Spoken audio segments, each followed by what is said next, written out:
Hey, it's One Plucky Pixel here, and welcome back to another creative design tutorial. In today's video, we will cover 4 different ways you can distort text within Adobe Illustrator. So, as a quick look, this is the current layer organization. I do have my background layer like so, with our background color locked, and the text unlocked on its own separate layer. Our first method is the warp method, and this is very simple.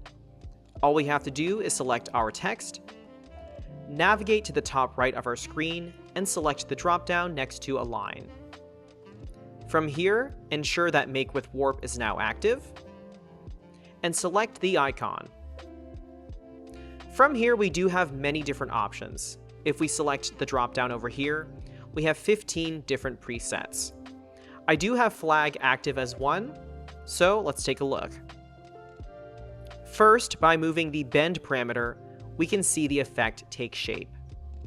Of course, we can also change the orientation. For example, if I select vertical, we now have a vertical distortion over a horizontal distortion. Personally, I prefer the horizontal distortion myself. Once more, I adjust the parameters like so. Of course, I can also go in the negative if I would like, something like this. The horizontal distortion changes how the text is skewed to the left or right. And similarly for the vertical distortion, changing how the text tapers up or down. Right about here is good. Of course, feel free to explore all the different options on your own. Once satisfied, just select OK. And just like that, our text distortion is now complete.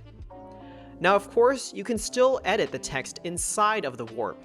In this case, all I have to do is double-click, navigate to my type tool, and from here, I can change the word.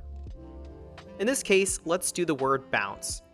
B-O-U-N-C-E, exclamation point. Now, as you can see, the exclamation point is actually missing. What we have to do is then use the direct selection tool and increase the size of our text box. And there we have it. Simply double-click to exit isolation mode, and there we are. Additionally, if we don't like how this looks, if we don't like the distortion anymore, all we have to do is use the regular selection tool, select your text, then go to Object, Envelope Distort, and select Release. And there we have it. This is actually the shape of our warp, and underneath it is the regular text without the distortion. Now, if I want to reapply this, this is very simple. I'm going to select both objects, both the shape and also the text layer, and ensuring that the shape is on top of your text, then return to Object, Envelope Distort, and select Make with Top Object. And there we are, back to normal. Moving on to method number 2, we do have the mesh technique. Simply select your text, navigate to the top right of your screen, select the drop-down, and this time ensure that Make with Mesh is active. From there, you will then have your rows and columns appear in the pop-up. Now, as you can see, if I increase these parameters, our grid becomes a lot more complex. Every single anchor point, every single handle can be changed. So if you want really intricate distortions, I recommend a higher row and column count. However, if you do want more control, if you want cleaner angles and curves, I suggest limiting your rows and columns. Personally, I prefer 2 rows and 2 columns at most. Once done, select OK. And from here, we're going to use our direct selection tool like so. And now I can actually distort my text. I can click on an anchor point. In this case, I'll hold Shift to get a straight line. And I'm going to drag it out just like that. I can do this with literally any anchor point. Notice we do have handles active, and these can also be manipulated if I would like. Center points like this can also be moved, changing the distortion further, just like that. Now, of course, the same methods apply if you want to release the distortion. Once more, all we have to do is use the regular selection tool, select our text, go to Object, Envelope Distort, and select Release. And just like that, we do have the shape of our distortion, and we still have the regular text just like so. To reapply it, once more, select both the shape and the text, go to Object, Envelope Distort, and Make with Top Object. Additionally, I can also double-click and change my text. In this case, we could do something different. Let's do the word sing. And there we have it. Our text has now been updated. Our next method is utilizing a shape for the distortion. You guys have already seen this play out in method 1 and 2 once we wanted to reapply the distortion to our text. In this case, I could actually use a regular shape, like a hexagon for example, and use this for my warp. I'm just going to draw a hexagon like so, utilizing the hexagon tool. You can also use a square or circle or even a star if you would like. I'm going to place it roughly on top of my text. I'm actually going to change the color of the hexagon to a darker orange, so we can clearly see that it is on top. In this case, utilizing the regular selection tool, simply click and drag, making sure both the shape and the text are active with the shape on top. We then return to Object, Envelope Distort, and select Make with Top Object. And there you have it. We do have our text distortion following the confines of the hexagon. Now, backtracking, we can also utilize a custom shape.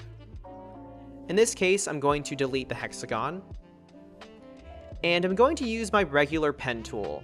I'm just going to click and hold and select the pen tool. In this case, I'm going for a slightly irregular pentagon.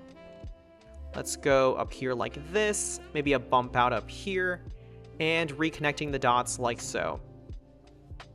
I'm going to utilize my regular selection tool, drag it in place, and once more selecting both the shape and the text, ensuring that the shape is still on top. Once more, Object, Envelope Distort, and Make with Top Object. Now, of course, this can still be edited. We can still release this warp, or distortion if you will. We can still edit the text inside of it as well. And utilizing the direct selection tool, we can still move the points if needed. Moving the points, and also moving the handles, just like this. This brings us to our fourth and most unconventional method, utilizing brushes. In this case, we select our text. We then go to Type and select Create Outlines. In this case, the text box is no longer editable. All these letters are now regular vector shapes. While this is active, we then go to our Brushes panel. We select New Brush like so. And from the options, select Art Brush. Then click OK. And from here, we can name the brush. I'm just going to call it Dance. Now, we can leave every single setting as is and simply click OK. And as you can see, nothing is happening just yet. I'm going to move my text out of the way. I'm going to move it over here towards the bottom. We have to create a path first. To do so, I'm just going to make sure that my stroke is active with no fill. I'm going to use my regular pen tool and create a very basic wave like this. From here, we do have our path. I'm going to select the regular selection tool once more. And now I can select my custom brush, the Dance brush. Upon doing so, we can see it applied to our path. This path can be edited in any way possible. Once more, utilizing the direct selection tool, I can move anchor points like this. I can move the handles like so. I can even delete anchor points. Clicking and holding my pen tool, selecting delete anchor point, and for example, I can delete the middle anchor point if I would like. Likewise, I can click and hold, select my anchor point tool, and add those nice curves back in if I would like to. Now, one thing you might want to consider is adjusting your brush. In this case, if you do want to change your brush, simply go to your brushes panel and double click on your custom brush, which in this case is Dance. One thing I would consider changing is alternating between stretch to fit stroke length or scale proportionately. If I select scale proportionately, select OK, and apply to strokes, you can see the letter forms change. You can see that the letters are trying to honor the original proportions of my text down here. So depending on what you need done, what you would like created, you can change this very easily. Additionally, I can actually create width profiles with this stroke. For example, I'm just going to click out of this for the time being, and then reselect my text. Of course, I can always change my stroke weight. Let's go a little bit thinner like this. I can use a default width profile if I would like, maybe something like this per se. But personally, I like creating my own. I'm just going to use the uniform width profile and utilizing the width tool over here. I'm actually going to create a taper. I'm going to hover over this area like so.